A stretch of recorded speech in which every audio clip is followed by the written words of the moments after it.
Dharmasthala case దేశవ్యాప్తంగా సంచలనంగా మారింది అని చెప్పుకోవచ్చు. అయితే 7వ రోజు తవ్వకాలు ప్రారంభం అయిపోయాయి. ఇప్పటికే 6 రోజుల నుంచి తవ్వకాలు జరుపుతున్నారు. క్లూస్ టీమ్ ఇప్పటికే అస్థికలు 11వ స్పాట్ లో దొరకడం జరిగింది. నిన్న తవ్వకాలు జరిపినప్పుడు ఆ సమయంలో కొన్ని బస్తాల ఉప్పు కూడా అక్కడ ఉన్న కార్మికులు కావచ్చు, అధికారులు కావచ్చు తీసుకెళ్లడం జరిగింది. కొన్ని అవశేషాలు దొరికినట్టు కూడా చెప్తున్నారు. అయితే అవి మహిళలవా లేకపోతే ఆడపిల్లలవా అన్న క్రమంలో దర్యాప్తు చేయడం జరిగింది. ఈ నేపథ్యంలో ఏవైతే అవశేషాలు దొరికాయో వాటిపై ఒక షర్ట్ కూడా దొరికినట్టు చెప్తున్నారు. అది కూడా ఒక మేల్ కి సంబంధించిందిగా చెప్తున్నారు అధికారులు. అయితే దీనికి సంబంధించి ఇప్పటి వరకు కూడా అధికారిక ప్రకటన అయితే వెలువడలేదు. కానీ అనధికారికంగా మనకు సమాచారం అందిన ప్రకారం చెప్పడం జరిగింది. మొత్తంగా లంచ్ బ్రేక్ లోపు 2 స్పాట్లలో తవ్వకాలు పూర్తి చేయాలని లక్ష్యం పెట్టుకున్నారు. అయితే ఈ రోజు 12, 13 స్పాట్లలో అధికారులు తవ్వకాలు జరుపుతున్నట్టు కూడా తెలుస్తోంది. మొత్తంగా ధర్మస్థల కేసు మిస్టరీ వీడే అవకాశం ఈ రోజుతో ఉన్నట్టు కూడా అక్కడ స్థానికంగా మనకు అందుతున్న సమాచారం. మొత్తం 13 స్పాట్లలో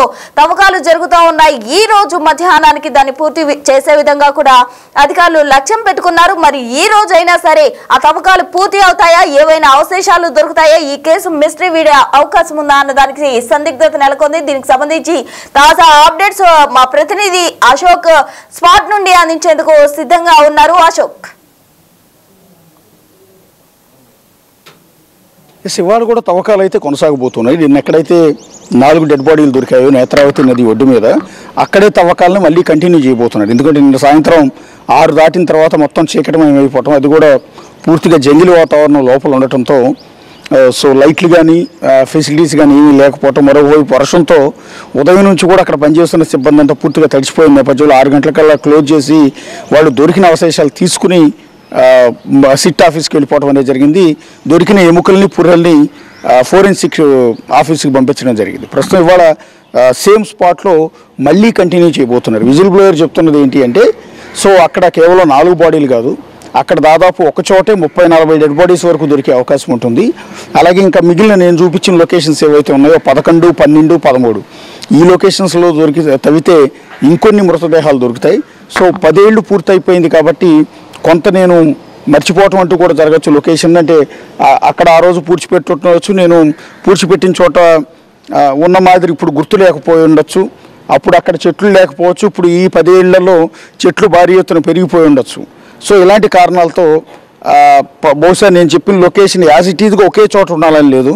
నేను చెప్పింది పలానా పాయింట్ అని, ఆ పాయింట్ చుట్టుపక్కల ఆ రేడియస్లో 100-200 మీటర్ల వరకు మీరు తవ్వుకుంటూ వెళ్తే అస్థిపంజరాలు దొరుకుతాయి. ఎందుకంటే నాకున్న మెమరీ ప్రకారం ఇన్నేళ్ల తర్వాత కూడా పలానా కరెక్ట్గా పిన్ టు పిన్ పాయింట్ని చూపించడం అనేది సాధ్యం కాదు. సో నాకు గుర్తున్నంతలో నేను ఈ లొకేషన్స్ అన్నీ కూడా చూపిస్తున్నాను అని అతను క్లియర్గా చెప్తూ ఉన్నాడు. అంతేకాకుండా నిన్న ఏదైతే 11వ లొకేషన్లో తవ్వుతున్న సందర్భంలో అంత బేసిక్గా డిస్కషన్ అంతా కూడా మారిపోయింది. ఏమిటంటే ఇప్పటివరకు 10 లొకేషన్లో అతను చూపించినట్టు తవ్వితే ఎక్కడ ఏమీ దొరకలేదు, సో అతను ఒక పిచ్చోడు, మతిభ్రమించి ఏదో చెప్తే వాడు చెప్పాడు కదా అని చెప్పి ఇష్టం వచ్చినట్టు తవ్వకాలు చేస్తారంటూ చాలామంది విమర్శలు చేశారు. ఎంటైర్ మీడియా కూడా అతనికి వ్యతిరేకంగానే ప్రొజెక్ట్ చేసే ప్రయత్నం చేసింది. సో జనం కూడా అదే నమ్మారు.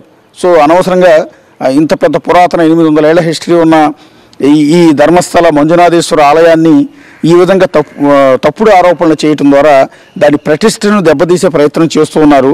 అక్కడున్న నిర్వాహకుడు అంటే పెద్ద అధికారి వీరేంద్ర హెగ్డే మీద ఉన్న కోపం మొత్తాన్ని శివాలయం మీద చూపించే ప్రయత్నం చేస్తున్నాను. అంటే విమర్శల దాడి కూడా మొదలైంది. సో రోజు ఇటు సిట్టు బృందం కూడా అంటే ప్రభుత్వం ప్రెస్టీజియస్గా ఒక సిట్టు బృందాన్ని నియమించింది. సిద్ధరామయ్య ఆధ్వర్యంలో ప్రతి నిమిషం మానిటర్ చేస్తున్నారు. డీజీపీ ప్రణబ్ మోహంతి ఏకంగా సిట్ టీమ్కి చీఫ్గా వ్యవహరిస్తున్నారు. సో ఇంత సీరియస్గా ఒక టీం వేస్తే అతను చెప్తున్న లొకేషన్లో ఒక లొకేషన్ 2, 3, 4, 5, 6, 7, 8, 9, 10 లొకేషన్లు తవ్వినా కూడా ఒక్క 6వ లొకేషన్లో మాత్రం ఒకే ఒక్క పురుషుడి డెడ్ బాడీ తాలూకు ఆనవాళ్లు దొరికాయి. సో అది ఎలా చూడాల్సి ఉంటుంది? ఇతను చెప్పేదంతా కూడా అమ్మాయిలు చనిపోయారు, అమ్మాయిలు రేప్ చేసి చంపారు అని.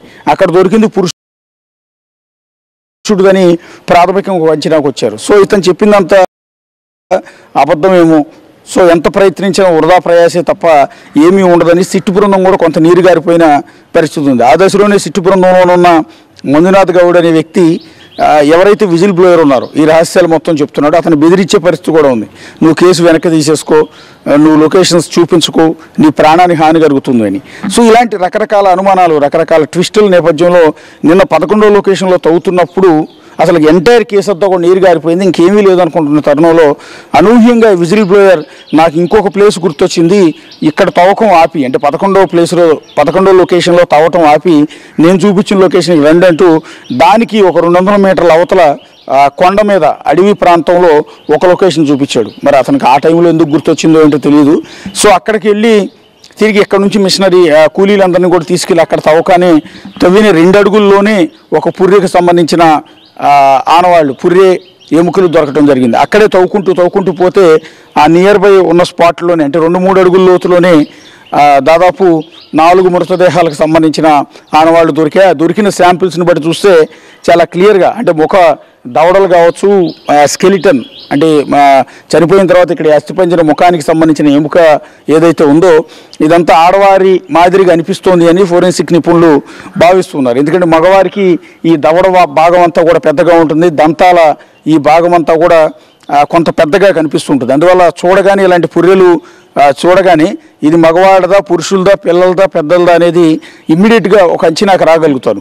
సో అక్కడ దొరికిన ఆ నోటి భాగం నిర్మాణం కావచ్చు, దవడ నిర్మాణం కావచ్చు, ముఖ ఆకృతి కావచ్చు, ఇదంతా చూసిన తర్వాత ఒక అంచనాకు వస్తూ ఉన్నారు అది మహిళలవే. సో 4 కూడా మహిళలవే అనేది ఒక ఫోరెన్సిక్ టీం ప్రస్తుతానికైతే ఒక అంచనాకు వచ్చింది, అది ప్రాథమికంగా చెప్పింది. కానీ మీడియా ముందు ఎవరు కూడా ఎలాంటి ప్రకటనలు చేయొద్దని ప్రభుత్వం నుంచి స్ట్రిక్ట్ ఆదేశాలు ఉన్న నేపథ్యంలో ఏ ఒక్కరు కూడా డైరెక్ట్గా చెప్పట్లేదు, ఆఫ్ ది రికార్డ్ మాత్రమే చెప్తున్నారు. అది కూడా విజిల్ బ్లోయర్ ముఖంలో నిన్న ఒక నవ్వు కనిపించింది. ఎందుకు అంటే నిన్నటి వరకు నన్ను శపించారు, నన్ను దూషించారు, విమర్శించారు, నన్ను ఒక నిందితుడిగా చూపించే ప్రయత్నం చేశారు. అలాంటిది వాళ్ళు నేను చెప్పిన లొకేషన్లో డెడ్ బాడీస్ దొరికిన నేపథ్యంలో నేను చెప్పిందంతా కూడా నిజమే కదా, ఏదైతే ధర్మస్థల నిర్వాహకుడు వీరేంద్ర హెగ్డే ఆధ్వర్యంలో వాళ్ళ ఫ్యామిలీ చేస్తున్న దురాఘాతాలు, ఇన్ని 100 మంది చంపారని నేను చెప్పిన మాట వాస్తవం అయింది కదా అంటూ అతను ముఖంలో కొంత చిరునవ్వు కనిపించిన పరిస్థితి కనిపిస్తుంది. ఇప్పటికైనా న్యాయం జరుగుతుంది, ఇప్పటికైనా ఇంకా సిటీ టీం ఇంకా సీరియస్గా ఇన్వెస్టిగేషన్ చేస్తే ఇంకా 100 శవాలు బయటకు వచ్చే అవకాశం ఉంటుంది అని చెప్తున్నారు. అట్లాగే ఇప్పుడు ఏదైతే విజిల్ బ్లోయర్ ఉన్నాడో అతని పేరు భీమన్న అని తెలిసింది. సో అతని తరపు వ్యక్తులతో, అలాగే ఇక్కడ ఏదైతే వీరేంద్ర హెగ్డేకి వ్యతిరేకంగా పోరాటం చేస్తున్న మిగిలిన వాళ్ళతో మాట్లాడినప్పుడు వాళ్ళు అంటున్నది ఏంటంటే విజిల్ బ్లోయర్ చూపించింది ఒక లొకేషన్ మాత్రమే, సో అక్కడ 4 బాడీలు దొరికినాయి అంటున్నారు. అలా తవ్వుకుంటూ వెళ్తే మేము చూపించిన లొకేషన్స్ అన్నీ తవ్వితే 500కు పైగా డెడ్ బాడీస్ దొరుకుతాయి. ప్రపంచ చరిత్రలో ఇంకెక్కడా జరగని అత్యంత దారుణాలన్నీ కూడా ఇక్కడే జరిగాయి. ఒక హిట్లర్ మాదిరిగా, హిట్లర్ యూదుల్ని ఊతకోత కోసినట్టుగా ఇక్కడ ధర్మస్థలిలో వీరేంద్ర హెగ్డే అనుచరులు ఈ విధంగా జనాలందరినీ కూడా ఊచకోత కోశారు, దారుణాలు చేశారు, రేపులు చేశారు, మర్డర్లు చేశారు అంటూ వాళ్ళు ఆరోపిస్తూ ఉన్నారు.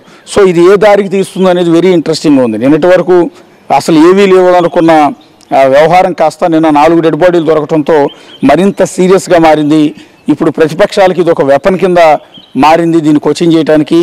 సో ఇప్పుడు ఒకవేళ మేనేజ్ చేద్దామన్నా, లాబింగ్ చేద్దామన్నా, ఒత్తిడి తీసుకొద్దామన్నా కూడా సాధ్యం కాని పరిస్థితి ఏర్పడింది. సో ఈ నేపథ్యంలో సిట్ బృందం ఎక్కడా కూడా దీన్ని తప్పుదోవ పట్టించే ప్రయత్నం అయితే చేయబోదు. కర్ణాటక ప్రభుత్వం ముఖ్యమంత్రి సిద్ధరామయ్య కూడా ఇదొక అగ్ని పరీక్ష లాంటిది. సో దీని నుంచి ఎలా బయటపడతారు, ఏ విధంగా దీన్ని ప్రకటన చేస్తారనేది చూడాల్సి ఉంటుంది. వాళ్ళకు దీని నుంచి ఒక ప్రకటన కూడా వచ్చే అవకాశం ఉంది.